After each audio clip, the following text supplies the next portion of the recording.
Today, we will be learning about how to express permission, obligation, and prohibition using modals. In this lesson, you will know how to properly use can, could, and may in asking or giving permission. Also, you will know the similarities and differences of must and have to, should and ought to, according to its use. And lastly, how to use correctly mustn't and can't to show prohibition. Modal verbs are auxiliary verbs or helping verbs that are used to express ability, possibility, permission, obligation, prohibition, and many others. As I've said earlier, we will just discuss the modals that express permission, obligation, and prohibition. Let's begin with the modals of permission: can, could, and may. Know that all of these modals are used to express permission, but there is a slight difference, especially in conveying situations. Can is used to ask or give permission in a sense of being allowed to do something, and is more applicable in informal situations, meaning having casual exchange of communication between two or more persons without conforming, observing, obeying, or following with the prescribed rules or law, like when you're being with your friends and families. For example, can I ask a question 1? In sentence 1, the speaker here is asking a permission by asking a question to his mother in a casual conversation. The mother replied, "You can ask a question, son." In sentence 2, the speaker is giving permission to his son to ask a question. "Can you give me a piece of paper?" In sentence 3, the speaker is making a request, not a permission. "Can you allow me to get inside the campus because I forgot my school ID?" In sentence 4, the speaker is asking permission to allow him to enter the campus. Could is used to ask permission in a polite manner to show respect.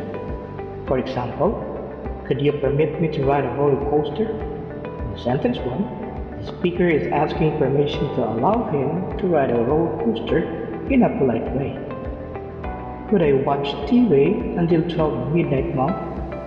In sentence 2, the speaker is asking permission to his mother if he is allowed to watch TV until 12 midnight. The manner and tone of asking would matter most, especially if done in a polite way. "Could we go to the beach?" In sentence 3, the kids are asking permission to allow them to go to the beach using polite expression. May is used to express permission in a sense of being allowed to do something in a formal situation, usually done when showing respect to persons in authority or hierarchy in organizations like a company bosses, government officials, or professionals. For example, "May I ask a question, Mom?" In sentence 1, the speaker, probably a student, asked with respect to his teacher. "May I suggest that we postpone the parade of literary characters next week?" In sentence 2, the speaker politely asked permission to his colleagues to postpone the parade of literary characters. "You may now proceed in answering your quiz." In sentence 3, the speaker here is giving permission to the learners to proceed in answering the quiz. To recap, can, could, and may are used to express permission. However, can is used in a more direct way and is less formal, while could is used in a polite way. And finally, may is used in asking permission in a formal manner. The use of could and may show the speaker's politeness in respect to the person being spoken to. The modals of obligation are the following: must, have to, should, and ought to. Let's find out the similarities and differences of the modals of obligation. Must is used to express fear of personal obligation. It expresses what the speaker thinks is necessary. The obligation is the opinion of the speaker or the authority for the obligation comes from the speaker. For example, I must submit my self-introduction video on or before September 10. In sentence 1, the speaker obliges himself to submit his self-introduction video on or before the deadline. I must watch tutorials on the use of Google Classroom. In sentence 2, the speaker decided firmly to watch tutorials about the use of Google Classroom. She must make a decision before it's too late. In sentence 3, the speaker feels the urgency for that someone to decide on something before it's too late. Have to is used to express personal or external obligation. The authority for the obligation doesn't come from the speaker. Rather, it comes from someone else. Perhaps the rule is a general law or obligation. For example, security guards have to make sure the customers wear face mask and face shield. In sentence 1, the obligation of the customers to wear face mask and face shield comes from the establishment as required by the government.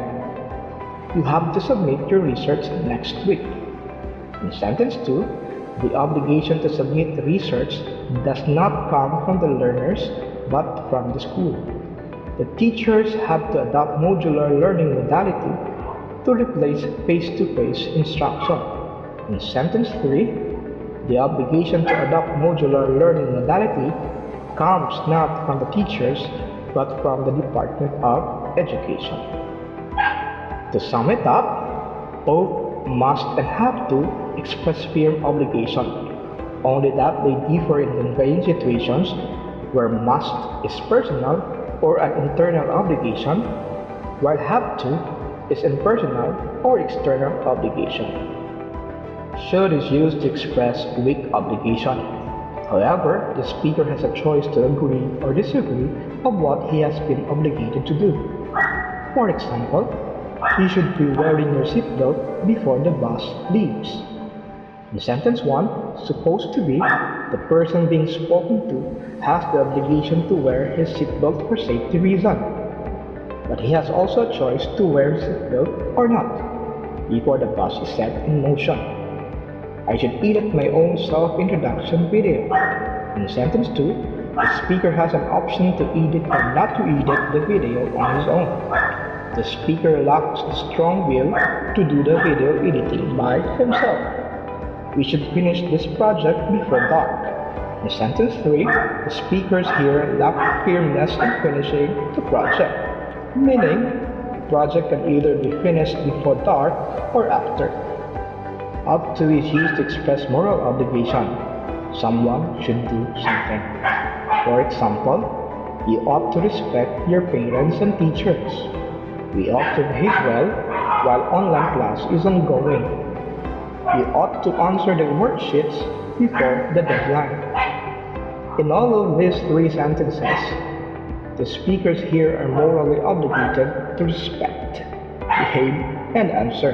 However, this obligation is still considered weak since the speakers have the choice or option to listen to the moral norms or not, like whether to do it or not. To sum it up, both should and ought to are used to express weaker obligation than must and have to. Lastly, we have modals of prohibition, mustn't and can't. Can't and mustn't are used to show that something is prohibited or not allowed.